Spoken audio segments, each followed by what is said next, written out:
Sir செத்தார் மருத்துவமனை மீது ஒரு குற்றச்சாட்டு வந்துச்சு. அதாவது கிட்னி மாற்று அறுவை சிகிச்சையில் நிறைய லஞ்சம் வாங்கிட்டு இந்த ஏழை மக்கள் வகுத்தில் அடிக்கிறாங்க அப்படின்னு சொல்லிட்டு ஒரு குற்றச்சாட்டு வந்துச்சு. அதன் தொடர்ச்சியாக வந்து தமிழ்நாடு அரசு வந்துட்டு அந்த உறுப்பு மாற்று அறுவை சிகிச்சைக்கான அந்த உரிமத்தை மட்டும் ரத்து பண்ணியிருந்தாங்க. ஆனால் இப்போ நீதிமன்றமே வந்துட்டு அதாவது அந்த உறுப்பு மாற்று அறுவை சிகிச்சைக்கான அந்த உரிமத்தை ரத்து பண்ணியிருந்தாங்க, அதை ரத்து பண்ணியிருக்காங்க சார். கரெக்டாக வந்து ஏதாவது மெயினான பேப்பரை வைக்காம விட்டாங்களோ என்னமோ. சொல்லுங்க, நீங்கள் on the face of it கரெக்டானு சொல்லுங்கள். நம்ம இதை ஆல்ரெடி பேசியிருக்கோம் சார். இதை மாதிரி எங்களை விசாரிக்காம ரத்து பண்ணிட்டாங்க, அதனால நீங்க இந்த உத்தரவை ரத்து பண்ணணும்னு கோர்ட்டுக்கு போவாங்கன்னு சொல்லியிருந்தோம், போயிட்டாங்க. என்ன சார் அப்போ கோர்ட்டே வந்துட்டு கிட்னியை திருடுங்கன்னு சொல்கிற மாதிரி இருக்குல்ல சார்? இதுதான் தஷ்வந்த் கேஸில் சொன்னேன் நான், புரியுதா? இந்த இப்போ மாலதி சொன்னாங்க பார்த்தியா, சுட்டது கரெக்டானு கேட்டேன், கரெக்டுன்றாங்க. இப்படி எல்லாரும் நீங்கள் நினைப்பீங்க கோர்ட்டு சட்டத்தின்படி தீர்ப்பு வழங்க வேண்டும். மருத்துவ சேவை இயக்குனர் இப்படியான ஒரு உத்தரவை பிறப்பிச்சிருக்காருல, வேணும்னே ஹாஸ்பிட்டல் கிட்ட கருத்தை கேட்காம இந்த உத்தரவை பிறப்பிச்சிருக்காங்க. ஏன்னா போய் கோர்ட்ல நீங்க வந்து ரிலீஃப் வாங்கிக்கோங்கன்னு பாக்குற நீதிபதி ரிலீஃப் தான் கொடுத்து ஆகணும் சட்டப்படி. இதான் நடந்திருக்கு. நீதிபதி திரு GR சுவாமிநாதன் அவர்கள் தலைமையிலான அமர்வு முன்பு இது சென்ற போது இயற்கை நீதிக்கு முரணானது என்று ரத்து செய்திருக்கிறார்கள். லாட்டினில் ஆடி ஆல்டரம் பார்ட்டம் அப்படின்ட்டு ஒரு கான்செப்ட் உண்டு. ஹியர் தி அதர் சைடு, அவ்வளோதான்.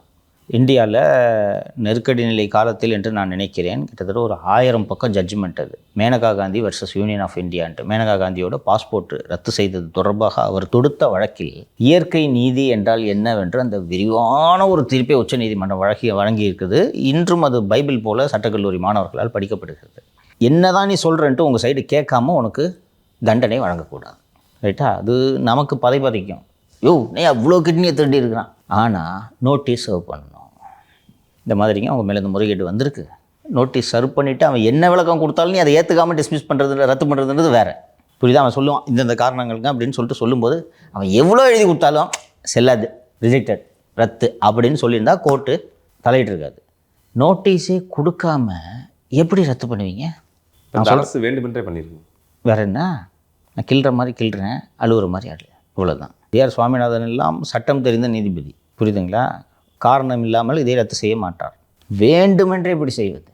இப்போ வேலை முடிஞ்சிச்சா? அன்றைக்கி இந்த பிரச்சனை கிட்னி திருட்டு விவகாரம் பெரிதாக வெடித்த போது திருட்டு அல்ல முறைகேடுன்னு ஒரு ஓட்டினாங்க. என்னையா நடவடிக்கை எடுங்கயா? அதான் அந்த பாருங்கள் ரத்து பண்ணிட்டோம், இவ்வளோதான், இனிமேல் அவங்க கிட்னியில் கை வைக்கக்கூடாது சொல்லிட்டாங்களா? நமக்கும் ஓகேப்பா, பரவாயில்லப்பா. உச்சநீதிமன்றத்திலும் உயர்நீதிமன்றத்திலும் போய் என்ன சொன்னார்கள்? நாங்கள் ரத்து செய்து விட்டோமே இந்த மருத்துவமனைகளுக்கு சொன்னாங்களா? இன்றைக்கி போச்சா? அன்றைக்கி மதுரை உயர்நீதிமன்ற கிளையில் இந்த கிட்னி திருட்டு தொடர்பான வழக்கு வரும்போது ஜஸ்டிஸ் SM சுப்பிரமணியன் கேட்ட கேள்வி, FIR ஏன் சார் போடல?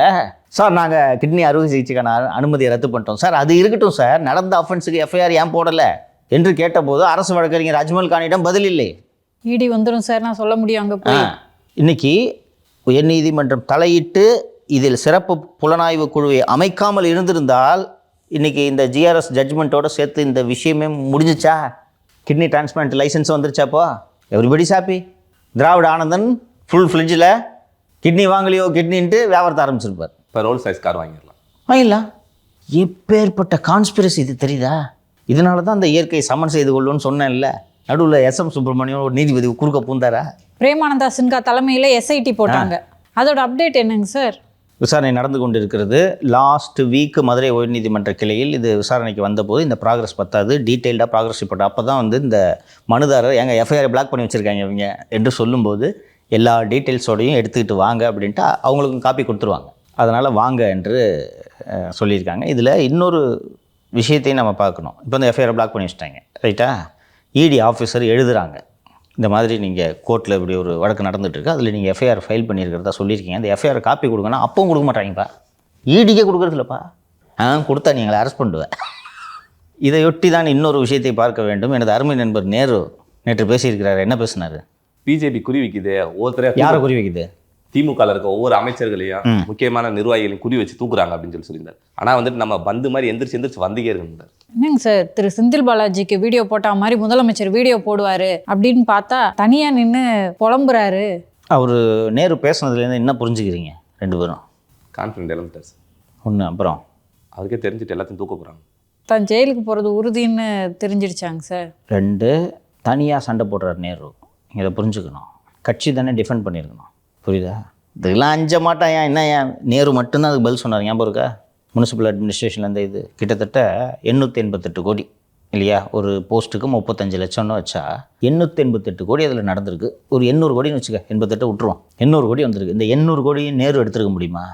கட்சியிலேருந்து ரெக்கமெண்டேஷன் லெட்டர் கொடுத்துருக்க மாட்டீங்க. 10 போஸ்ட் போடுறதுன்னா 5 போஸ்ட்டு தலைமைக்கு தான் இல்லையா? சிஎம் ஆஃபீஸ் ரெக்கமெண்டேஷன், துர்காவுக்கு சொந்தக்காரன், உதயநிதிக்கு சொந்தக்காரன், செல்விக்கு சொந்தக்காரன், எல்லாம் ரெக்கமெண்டேஷன் கொடுத்துருப்பாங்கல்ல. 800 கோடியும் அவராக எடுத்துக்கிட்டாரு. அப்போ ஒரு பிரச்சனைன்னு வந்தோடனே கட்சி தானே டிஃபெண்ட் பண்ணோம், நீங்கள் தானே டிஃபெண்ட் பண்ணோம். மாலதி சொன்னாங்களே செந்தில் பாலாஜிக்கு வீடியோ போட்டாருன்னு, நீங்கள் போட்டிருக்கோம் நம்ம வீடியோ, கண்டுக்காமல் திரும்பிக்கிறீங்க. இப்படி செந்தில் பாலாஜி அவர்களுக்கு கொடுத்த முக்கியத்துவத்தை நேரு அவர்களுக்கு கொடுக்கலையோ சார்? கொடுக்கல. இன்னொன்று, கட்சிக்குள்ளேயே இருக்கிறவன் பண்ணுற சபாட்டாச்சனால தான் நம்ம மாட்டணுன்றது நேரு புரிஞ்சுக்கிட்டு, அவருக்கு இந்த சந்தேகம் அறகுறையாக இருந்திருக்கும்.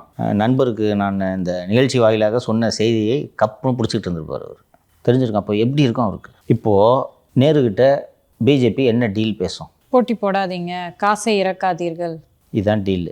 நீங்கள் போட்டி போடுங்க, ஜெயிச்சுங்க உங்கள் தொகுதியில், அதோடு நிறுத்திக்கணும். இந்த திருச்சியில் இன்னும் ஒரு 5 தொகுதியை பார்க்குறேன், அரியலூரை பார்க்குறேன், பெரம்பலூரை பார்க்குறேன்ற வேலையெல்லாம் வச்சுக்கிட்ட ஜெயிலுக்கு போவேன். என்ன சொல்கிறேன்? அதெல்லாம் முடியாது, என் தலைவனுக்காக நான் உயிரையும் கொடுப்பேன் அப்படின்னு நேரு சண்டை போடுவேன். கட்சி கூட குரல் கொடுக்கல, நான் என்னத்துக்கு சண்டை போடணும்னு போயிடுவேன். வருமா வராதா? இது அடுத்தடுத்து நடக்க இருக்கிறது. இன்னும் நேருவை தொடவே இல்லை. தொடர்றதுக்கு முன்னாடியே எப்படி பேசுகிறாரு, என்னை குறி வைக்கிறாங்க, புரியுதா? அவர் மட்டும்தான் அதை பற்றி பேசிகிட்டு இருக்காரு, அவருக்காக தான் பேசிகிட்டு இருக்காரு. கட்சி தானே இதை பேசணும். கட்சி இன்றைக்கி ஓவராலாக இதை ஒரு இயக்கமாக பண்ணியிருக்க வேணாமா? யோ, தலைமை நிலை செயலாளர் மேலே கேஸ் போடுவேன்றீங்களா, போட்டு பாரியான்னு கட்சி களமாடணும். ஏன் சார் அமைதியாக இருக்காங்க? அவர் பிரச்சனை, அவனுக்கு பிரச்சனைனா நிதி ஆயோக்கில் கலந்துக்கிறேன்ட்டு போய் ஜி அப்படின்னு கெஞ்சுவாங்க. நேரு தானே, நீ போய் பார்த்துக்க. ஜெகதரட்சகனுக்கு இடி விசாரணை இருக்குது, அவர் தானே போய் துட்டை கொடுத்து செட்டில் பண்ணார். பொன்முடி அரெஸ்ட் பண்ணுறதுக்கு இருந்தாங்க, அவர் தானே ஏற்பாடு பண்ணி தப்பிச்சார். அனிதா ராதாகிருஷ்ணனுக்கு பிரச்சனை, அவர் தானே செட்டிங் பண்ணிட்டு இருக்கிறாரு. உதயநிதிக்கு பிரச்சனைனா முதல்வர் போவார், எதுக்கு போனோம்? அப்போது இதோட தாக்கம் தேர்தலில் எதிரொலிக்குமா எதிரொலிக்காதா? இப்போ மீண்டும் திமுக ஆட்சி அமைந்து நேரு அமைச்சரானால் நேரு என்ன திமுக தலைவராக போகிறாரு, துணை முதல்வராக வர்றார். இதே உள்ளாட்சித்துறை கொடுக்க போகிறீங்க, அதில் வாங்குற 100 ரூபாயில் 80 ரூபாய் நீங்கள் வாங்கிப்பீங்க இல்லையா? பிஎஃப் பார்ட்டி ஃபண்டுன்னு கொடுக்கணும்ல, பெரும்பாலும் நீங்கள் தானே எடுத்துக்கிறீங்க. 20 ரூபா தான், 100 ரூபாயில் 20 ரூபா தானே. அவர் நேரு அண்ட் எல்லா மினிஸ்டர்ஸோட ஆதங்கம் இருக்குது. 100 ரூபாயில் 20 ரூபா தான் நான் வச்சுக்கிறேன், இல்லைன்னா 30 ரூபா வச்சுக்குவேன். 70 ரூபா 80 ரூபாயே நீங்கள் தானே வாங்குறீங்க. அப்போ பிரச்சனைன்னு வரும்போது நீங்கள் தானேங்க இதை கையாளணும். பிரச்சனை தான், நீ போய் ப்ராப்ளத்தை ஃபேஸ் பண்ணிங்கன்னு விட்டுறீங்க. பார்ட்டி ஃபண்டையும் வாங்கி வச்சுக்கிட்டு தேர்தல் செலவு நீங்களே பார்த்துக்கோங்க. எக்ஸாக்ட்லி. எங்கே தாண்டா போச்சு அந்த பார்ட்டி ஃபண்டுன்னு கேட்குறாங்க. அதிமுகவில் எப்போவுமே இதான் சிஸ்டம். 100 ரூபாயில் 100 ரூபாய் கொண்டு போய் கொடுத்துடணும். கார்டனில் 75 ரூபாய் வச்சுக்கிட்டு 25 ரூபா கையில் கொடுப்பாங்க. அந்த 25 ரூபாய் எடுத்துக்கிட்டு நீ 75 ரூபாய் கொடுத்தானா நாளைக்கு நீ மந்திரி இல்லை. 100 ரூபாயும் கொடுக்கணும் கரெக்டாக எலெக்ஷன் சமயத்தில். அதனால தான் காய்கறி வியாபாரி, அடையாளம் தெரியாதவர்களெல்லாம் அழைத்து, இந்தா உனக்கு சீட்டு. சார் என்கிட்ட காசு இல்லை, காசாக கேட்டேன், போ வரும் காசு, மொத்த செலவு அந்த மாதிரி பார்த்துக்கோ. சார் அப்படி வந்து முகம் தெரியாதவங்களெல்லாம் சூஸ் பண்ணுறாங்கல்ல, அப்படி சூஸ் பண்ணுறதுக்கு என்ன காரணம் சார்? புதிய லாயலிஸ்ட் கிடைப்பார்கள், விசுவாசமாக இருப்பார்கள். நீ வந்து 5 வருஷம் ஆச்சுன்னா அடுத்து என்ன பண்ணலான்ட்டு யோசிக்க ஆரம்பிப்பீங்க.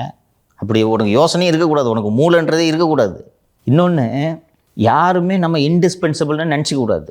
செங்கோட்டையன் வேணால் அதிமுகவோட எம்ஜிஆர் கட்சி தொடங்கிய காலத்திலேயே அதிமுகவுக்கு பொருளாளராக இருந்திருக்கலாம், எம்ஜிஆரின் நம்பிக்கைக்குரியவராக இருந்திருக்கலாம். ஆனால் செங்கோட்டையனுக்கு எம்எல்ஏ சீட்டே கிடையாது. இதுதான் அந்த கட்சியோட ஸ்டைல். ஸோ அந்த ஸ்டைலில் நம்ம இதை எலெக்ஷனை ஹேண்டில் பண்ணுவோம், ஃபண்ட்ஸை ஹேண்டில் பண்ணுவோன்ற ஐடியாவில் தான் இவங்க ஆரம்பித்து எல்லா துறை அமைச்சர்களும், துரைமுருகனை தவிர எல்லா துறை அமைச்சர்களும் பார்ட்டி ஃபண்டு கொடுத்தாங்க. அதையும் வாங்கிக்கிட்டு இப்போ இந்த வர்ற எலெக்ஷனுக்கு நீ செலவு பண்ணுன்னு சொன்னால் காண்டாவங்களா மாட்டாங்களா? செலவு பண்ணுவாங்க, பண்ண மாட்டாங்கன்னு நான் சொல்ல. வெற்றி பெற்று விடலாம் என்ற நம்பிக்கை அவர்களுக்கு அதிகமாக இருக்கும்போது செலவு பண்ணுவாங்க, வந்தால் திருப்பி அடிக்கலாம். அந்த நம்பிக்கை குறைய எவனும் துட்டு எடுக்க மாட்டான். என்ன வரும்னா, எப்படியும் ஆட்சி போச்சுன்னா கேஸ் வரப்போகுது, அந்த கேஸை ஃபேஸ் பண்ணுறதுக்காவது நம்மக்கிட்ட கையில் காசு வேணும். இவங்க நம்பி செலவு பண்ணிட்டு போனால் இப்போது அடுத்த தேர்தல் நேரத்தில் என்னென்ன வெடிக்கும்னா, பார்ட்டி ஃபண்டுன்னு வாங்கினீங்களே எங்கே எடு. அவங்க என்ன சொன்னாங்கன்னு சொல்லிட்டா, இப்போ ஈடி கட்டிலாம் வருது, இப்போ எடுக்க முடியாது, துபாயில் இருக்குது, பிரிட்டிஷ் வெர்ஜின் ஐலண்ட்ஸில் இருக்குது, லண்டனில் இருக்குது, நீ செலவு பண்ணுங்க அப்புறம் கொடுத்துருவான்னு வாங்க. எப்படி கொடுப்பாங்க பாரு. அப்போது உங்கள் குடும்பத்தை பற்றி எங்களுக்கு தெரியும், நானும் எடுக்க மாட்டேன். அப்படியே அதையெல்லாம் மீறி எடுத்து இவர்கள் செலவு செய்தாலும் பாய்வதற்கு டாமி காத்திருக்கிறது. எல்லா பக்கமும் லாக்கு டிஎம்கே. ஸோ எல்லா சைடும் திமுக லாக் பண்ணுறதுக்கு பிஜேபி ரெடி ஆயிடுச்சு. அதெல்லாம் மனசில் வச்சு தான் நான் சொல்கிறேன், 26 தோல்வி, திமுக தோல்வி உறுதி என்பது. வரக்கூடிய நாட்களில் பார்க்க தானே போகிறீங்க. சார் தேர்தல் வந்துச்சு, பூத் ஏஜென்ட்டுகளுக்கும் இந்த தேர்தல் அலுவலர்களுக்கும் நல்ல வசூல் போல் 2 கட்சிகளும் அதிமுகவும் திமுகவும் வாரி வழங்குறாங்களாம். அந்த பூத் கமிட்டி முகவர்களுக்கு வந்து போய் செக் பண்ணுங்கள், அவங்களுக்கு 500 ரூபா நல்ல கரிசோறு எல்லாம் போடுங்க அப்படின்னு சொல்லிட்டு ஒரு மாவட்ட செயலாளர்கள்ட்டையும் சொல்லியிருக்கதான் எனக்கு செய்தி வந்துருக்கு. இது பூத்து காசு அப்படின்னு சொல்லிட்டு சொல்லுவாங்க. இது 2 திமுக அதிமுக 2 கட்சிகளும் இதில் கைத்தேர்ந்தவர்கள். என்னென்னா தவறுலாம் சொல்ல முடியாது, அவன் தான் உழைக்கிறான். சரி, அப்போ நான் வந்து ஒரு பூத் ஏஜென்ட்டுன்னு வச்சுக்கேன். இந்த தொகுதியில் எனக்கு ஒரு பூத்து கொடுக்கப்பட்டிருக்குன்னா இந்த பூத்தில் இருக்கக்கூடிய 1000 வாக்காளர்களில் 200 வாக்காளர்கள் என்னுடைய பொறுப்பு என்று ஒப்படைத்து விடுவார்கள். அந்த 200 வாக்காளர்கள் வாக்குச்சாவடிக்கு வரவில்லை என்றாலும் நான் தான் பதில் சொல்ல வேண்டும். அந்த 200 வாக்காளர்களுக்கு என்ன பிரச்சனை என்றாலும் நான் தான் போக வேண்டும். அதுக்கெல்லாம் காசு கொடுக்காது கட்சி, புரியுதா? இப்போ இந்த என்னோடய பூத்தில் இருக்கக்கூடிய ஒரு ஓட்டர், சார் எனக்கு இந்த புதிய வாக்காளர் இதில் இணைக்கணும், ரேஷன் கார்டு வரல, இந்த மகளிர் உரிமை தொகை வரல, அப்படி ஏதாவது ஒன்றுனா அந்த பூத்து முகவர்கள்ட்ட தான் கோரிக்கையாக வைப்பாங்க. அதுக்கு நான் போகணும், செலவு பண்ணணும், அவங்கள சந்திக்கணும். இதுக்கெல்லாம் கட்சி காசு கொடுக்காது. ஸோ இவங்கெல்லாம் எப்போ சம்பாதிப்பாங்கன்னு பார்த்தா இந்த எலெக்ஷனை ஒட்டி நடக்கக்கூடிய வேலை நேரத்தில் இந்த பூத்து முகவர்கள் சம்பாதிப்பார்கள். இதுக்கு தான் பூத்து காசு அப்படின்னு சொல்லிட்டு இதை சொல்லுவாங்க. ஏடிஎம்கே டிஎம்கே ரெண்டும் கவனிச்சு விட்டுறணும். எந்த செலவு ஒரு வேட்பாளரோ அல்லது ஒரு மாவட்ட கட்சியின் மாவட்ட செயலரோ எந்த செலவு செய்யாமல் இருந்தாலும் இருக்கலாம், ஆனால் பூத்து காசு கொடுக்காமல் இருக்கக்கூடாது. ஓகே, எலெக்ஷனில் உட்கார்றதுக்கு ஒரு நாளைக்கு 1500 2000 கொடுக்குறாங்க. காலைல 7 to 2000, மார்னிங் 7 to ஈவினிங் 5. அப்போ உட்காரணும், மதிய சாப்பாடு, அது போக மற்றவங்களுக்கும் வாங்கி தரணும், இந்த எலெக்ஷன் ஆஃபீஸர்ஸ்க்கும் எல்லாத்தையும் வாங்கி தரணும். சரியா? ஸோ இந்த முறை இந்த இன்டென்சிவ் ரிவிஷன் ஒரு additional work. So DMK ADMK ரெண்டும் அவங்களோட பூத் ஏஜென்ட்ஸுக்கு தினந்தோறும் போய் நீங்கள் இந்த ஒர்க்கை பாருங்கன்னு சொல்லிவிட்டு நல்ல பணம் கொடுத்து கவனிக்கிறது என்று அந்த தினமலர் செய்தியில் வந்திருக்கிறது. கூடுதலாக இந்த பூத் ரிவிஷன் ஒர்க்குக்காக வரக்கூடிய அரசு ஊழியர்கள் காஞ்சி போய் தானே கிடப்பாங்க. அவங்களுக்கு இந்த ரிவிஷன் ஒர்க்குக்காக எக்ஸ்ட்ரா கொஞ்சம் பணம் தருவாங்களே ஒழிய இந்த தொகை என்ன அவ்வளோ பெரிய தொகையாக இருக்க போகுது, சார் நாங்கள் சொல்கிற ஓட்டை நீக்குங்க, நாங்கள் சொல்கிற ஓட்டை நீக்காதீங்கன்னு சொல்லி 2 கட்சியும் இந்த அரசு ஊழியர்களையும் கவனித்துக் கொள்வதாக செய்தி வந்திருக்கிறது. தாவேகாவுக்கு இந்த பிரச்சனை இல்லை, பூத் ஏஜென்ட் இருந்தால் தானே இந்த பிரச்சனை, செலவு பண்ணிட்டு, அதனால் அவர்களுக்கு இந்த பிரச்சனை இல்லை. அதனால் 2 கட்சிகளும் இந்த பூத் ஒர்க்கில் ரொம்ப தீவிரமாக இருக்கிறார்கள்.